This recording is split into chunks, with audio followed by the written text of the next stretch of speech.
Hey everybody, this is Tracy here for another edition of A View from Tracy's Point Shorts.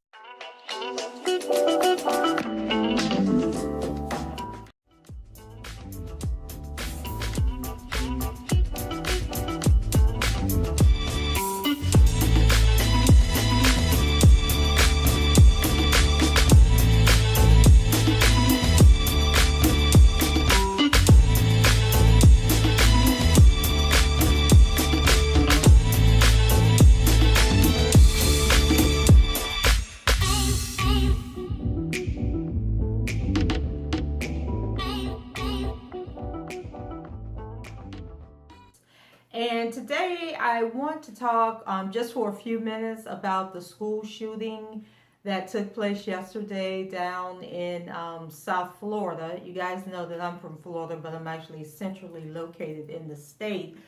But whenever I hear these school shootings, I cringe and I'm afraid to look at the news to see where it's at, because some of you who've been following me for a while, I talk about my kids and everything. And so my oldest daughter is a school teacher in California, and then my youngest daughter, who received her degree in criminal justice, is now contemplating going back to school for her master's and focusing on education, because she, for a while after graduating from college, she did sub work here at the local school system, and now she's kind of thinking she really wants to be a teacher, whereas before she wanted to be a lawyer. Now she wants to be a teacher.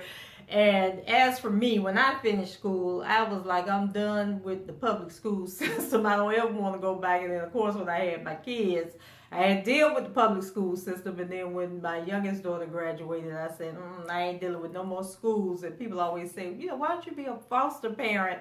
And the only thing that stops me from being a foster parent is having to deal with the public school system. That's how much I deplore the public school system here where I live at. So, back to the school shooting, so every time I hear that, I just start praying, praying for the students, praying for the teachers. But what I want to talk about, because, we can talk about gun control, we can talk about, the political aspects, people's right to bear arms, what laws can stop people from getting their hands on guns, who shouldn't have their hands on guns. And I think this is a perfect example. The shooting that happened yesterday was a kid that obviously had some mental health issues, and the school was transferring him around to different schools. And we have that same setup here in St. Petersburg, where if you're in the school and you're acting out, you're, a behavior problem, they have what's called secondary schools. And basically what they do is they pull the kids out of the regular school and they put them in these secondary schools, and they are literally out by the jail. I think the high school one is actually across the street from the county jail complex, the legal complex. And it's almost like telling the kids, this is your last step before you be over there in the public jail. And they have, oh my God, it started out with one, now they may have 3 or 4 in the county. And they send the kids to these schools and they stay there for 6 months. And then if they successfully, they don't have behavior issues or whatever, then they're allowed to go back to the regular schools. And I think in most instances, you can't go back to the school that you came from. You have to go to another school. So basically what they're doing is they are taking these problem kids and they're just shuffling them around through the system, but they're not really getting them help for what the real problem is. And another issue I have is because I have had friends whose kids have gotten into fights in school, and then they're sent to these secondary schools. When we were growing up, we would get into fights, and the next day we'd be back friends with the person that we had to fight with. We get a 3-day suspension. But kids are, they lump them all together. And I know I had a coworker who her son had never been in trouble before, and this kid was harassing him, and she had been to the school about the harassment, and then finally her son had enough, and then he, punched the kid in the face, and they ended up getting in a fight. And then her son was taken out of the school he was in, put into the secondary school for 6 months.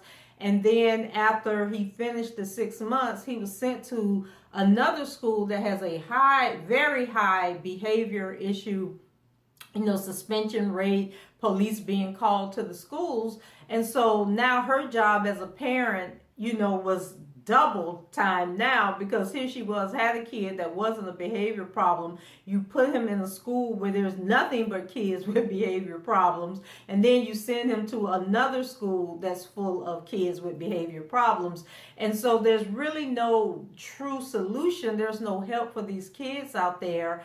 And in her case, she was a parent that was involved that says that despite these circumstances, I'm not going to let my child fall through the cracks.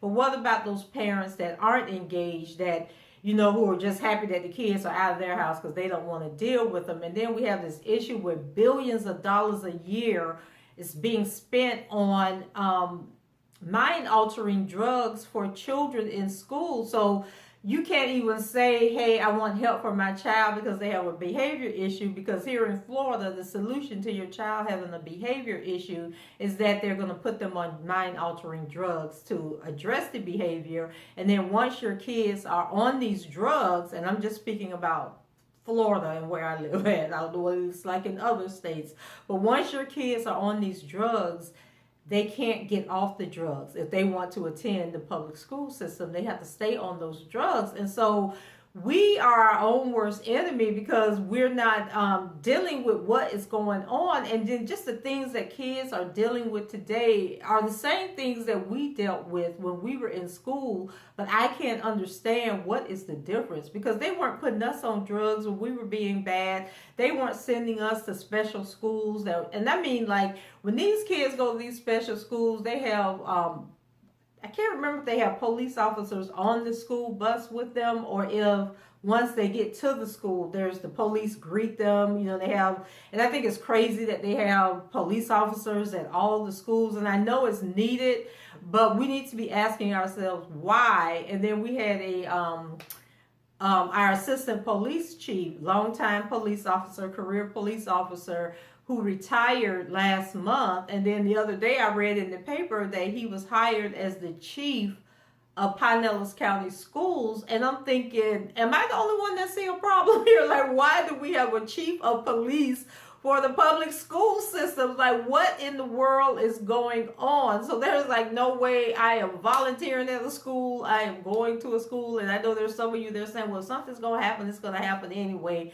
But I know me, and I know my mouth. And I know that me as a public school system, treating a child the way I treated my children ain't gonna fly, because they want to pacify kids. They don't want to, just make them accountable for their behavior. Like, I see kids and I'm like, oh my God, I know I could make a difference in this child's life, but I can't have people dictating to me, what I can say, what I can do.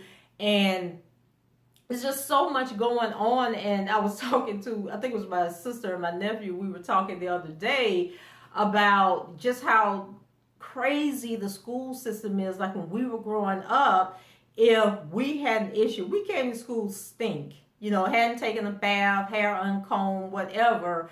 Our teachers would take us in the bathroom, make us wash under our arms, our private parts, whatever. They would comb our hair. Like, I have spent weekends with school teachers, who were like I didn't need it, but they were caring and they were loving and they were kind back then. And they would just take you home for the weekend. But now you can't do that because they think everybody is a sexual predator. I remember a school bus driver that I became very close with and close friends with her daughters, and we used to hang out together.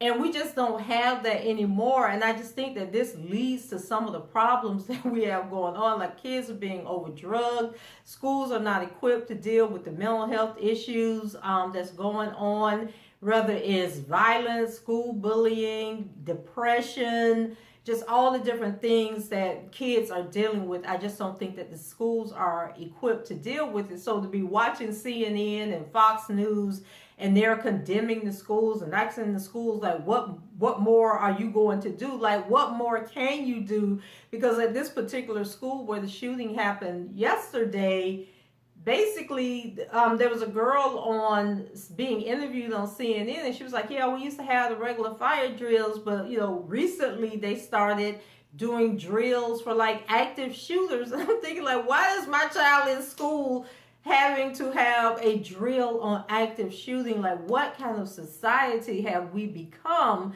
And then they want to blame the school resource officer for not being there. Like, you got a school with, I know when I was in school, we had over 1,000 kids at our school. So I'm thinking nowadays, there probably was like 2,000 kids on that campus with one school resource officer. How was he supposed to be everywhere at one time? Like, I don't know. Just listening to the news, I finally had to turn the news off because it's so exhausting. And then this was really what I wanted to talk about on this video. So there was a guy who's a YouTuber, and he made a video a couple of years ago, and someone with the same name as the shooter commented on the video and says that he wants to go down in history as an active school shooter or something like that, or the worst school killer or something like that. So he marked the comment as spam or abusive. He did a screenshot, contacted the FBI like everything that he was supposed to do. So then the FBI got the information. I guess they did whatever they do. And so now the news media is trying to spin it like the FBI could have prevented this shooting if they had taken more, active look and gone to the guy's house. And I'm sitting there saying, and I meant to Google to see how many people are there named Nikolas Cruz in the world, because YouTube is worldwide. It's not just people in Florida. It's not just people in the US. It's people all over the world can access YouTube. And I know when I was researching to do this channel, I was looking to see, and it's like billions of people are on YouTube in a year. And they were talking about like the millions of videos that are uploaded. I don't know how they thought and so I don't know how they thought that the FBI was going to be able to drill it down to this one Nikolas Cruz. And they were talking about, because that's a unique spelling of the name Nicholas. No, it's not. It's not the way that Americans spell Nicholas, but that is a common spelling of Nicholas somewhere, probably like in Mexico or Colombia, like in the South American countries. That's probably the way they spell Nicholas. And then people can get on social media, create fake accounts, give fake information. There's so much you can do on the internet to protect your privacy. You can go incognito. You can, route yourself through different servers that don't pick up your location. So to expect the FBI to have been able to put so much effort into this one little post that was made on a YouTube video is crazy. It's just crazy that they're trying to spin it that way. And then you think about the number of comments that people make on YouTube videos in a single day. Like all the videos that are on YouTube and all the people that are commenting on those videos. And then just, I don't know, it's just so stupid, the conversations that they have after these shootings take place. Then we had the kids that are saying, oh yeah, when we were talking about, who's the kid most likely to shoot up the school, everybody thought it was him. I was just like, really? So we got one kid that say that, now all the kids are saying that. And why are y'all having a conversation that's saying who's most likely to shoot up the school? Had there been a school shooting and then y'all paranoid looking around saying, dang, if somebody was at our school that would do that, who would it be? And then y'all picked out this kid. Maybe that was part of the kid's problem. The mental health issues was that y'all picking on him, don't want to be his friend or whatever because y'all think he might shoot up the school one day.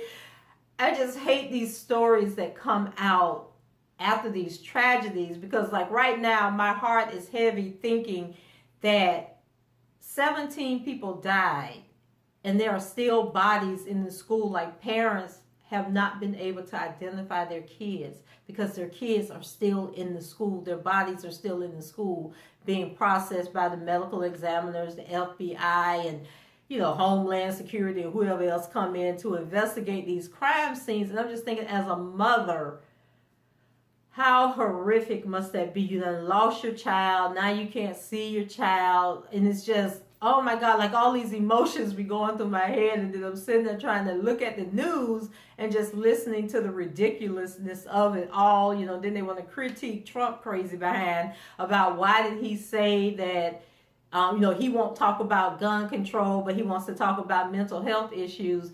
And maybe it's because gun control isn't going to stop mass shootings. I don't care what anybody say. Telling somebody they can't buy a gun isn't going to stop a person that's hell-bent on killing people from killing people. So yeah, in that sense, I agree with him. We need to be focusing on the mental health aspect of it. And what more can schools do to help kids that are in mental health crises?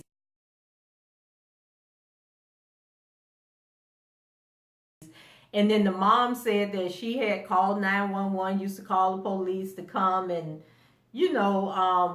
talk to the boy, talk some sense into him because he was acting crazy. I don't know what that means. I've never, my kids have acted crazy before in their lifetime, but not to the point where I had to call the police to come and talk to them and talk some sense into them, because I was capable of talking sense into them myself. And then what else was getting on my nerves? Oh, and then how we apprehended the shooter. I was just thinking, like, if there had been a brother, I hate to bring race into it, but if a black child had just shot up a school, he would have been the 18th person killed. So how did I would love to know how they apprehended this boy, because I know he left the campus because I think they determined that he was the one that pulled he knew there was going to be a fire drill, which I thought was interesting, which lets me know maybe he does have friends at the school, and they probably was saying, oh man, we ain't going to class today because they're going to do a fire drill. And how many of y'all remember being in school and they did the fire drills and we didn't want to come up out of the classroom? We were sitting there like, man, or they do the fire drill, and instead of going with your class out to the football field, you all in the bathroom, or you done went to find your best friend and you in the cafeteria or whatever. But these kids are a little more disciplined because they got on up and walked on out the classroom with the rest of the kids. So I'm thinking he knew that a fire drill was coming. So he pulled the alarm to make the fire alarm go off to enact the fire drill, is what they're saying now. And so the kids go out, and then of course he opens fire on them. And I'm just thinking, my God, so now you got kids, there's a frenzy. So he had thought about this thing. He didn't think about his getaway, but he had been playing this thing out that once he shot the kids and then the frenzy was on, everybody was running or whatever, he ran off the campus with the kids. Now, how they narrowed it down, I guess somebody told that it was him, and then they knew where he lived. Now, I don't know why you would go back home after you done shot up the school. So I don't know if he was going to go home and kill his parents and then kill himself. But there's never a end game to this kind of craziness. Like, because anybody who is sitting there plotting and planning, because I'm thinking like the terrorist people, when they plotting and planning, the end game is that they're going to die at the end. They're going to kill themselves. But these American people, I don't know what they be thinking about, because even the Las Vegas shooter had an escape plan. And I'm like, where are you going to escape to? So I don't get that part of it. I don't get the part where you're going to kill people who haven't done anything to you, innocent bystanders who have done nothing to you. You're going to kill them and then think you're going to get away with it. That's just crazy. So, condolences to the families. It just makes you so angry to just think about people are so heartless and so, I don't know if it's the hormones in the food. What has people just so angry, so full of hate, so just mental illness running rampant in the world today. But I don't know.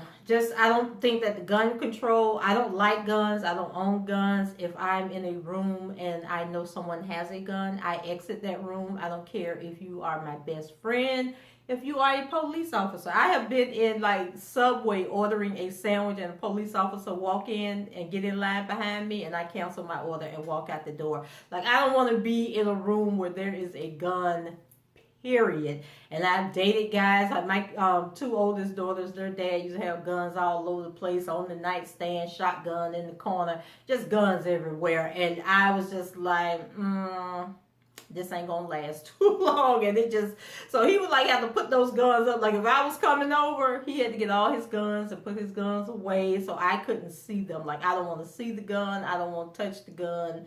That's just how I am. And like I say, when the police roll up, I roll out. I just don't want to be there. I'm just so uncomfortable when it comes to guns.